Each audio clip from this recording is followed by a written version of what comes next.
ছেলেটি ছিল ভীষণ গরিব, কিন্তু তার স্বপ্ন ছিল খুব বড়। প্রতিদিনের কষ্টের উপার্জন থেকে একটু একটু করে টাকা জমাচ্ছিল সে, শুধু একটা ছোট্ট ফোন কিনবে বলে। 4 বছর ধরে নিজের সব চাওয়া পাওয়া ভুলে অনেক কষ্ট সহ্য করে সে টাকা জমিয়েছিল। একদিন সেই স্বপ্নের কথা ভাবতে ভাবতেই সাইকেল নিয়ে রাস্তা দিয়ে যাচ্ছিল ছেলেটি। হঠাৎ করে তার সাইকেলের সামনে একটা বড় ছাগল চলে আসে। কিছু বুঝে ওঠার আগেই ধাক্কা লাগে, আর দুর্ভাগ্যবশত ছাগলটা মারা যায়। মুহূর্তের মধ্যেই পাড়ার লোকজন জড়ো হয়ে যায়।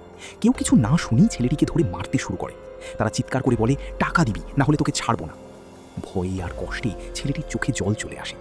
সে জানে যে টাকাটা দিতে বলছে তারা, সেটাই তার 4 বছরের কষ্টের সঞ্চয়, তার স্বপ্নের একমাত্র ভরসা। কাঁদতে কাঁদতে সে বলল, আমি একটু সময় দিন, আমি টাকা নিয়ে আসছি। কিন্তু কেউ তার কথা বিশ্বাস করল না, বরং তার সাইকেলটাই নিয়ে নিল জামানত হিসেবে। হতাশ আর ভাঙা মন নিয়ে ছেলেটি নদীর পাড়ে গিয়ে বসে পড়ল। তার চোখে শুধু জল আর মনে হাজারটা প্রশ্ন। এখন সে কি করবে?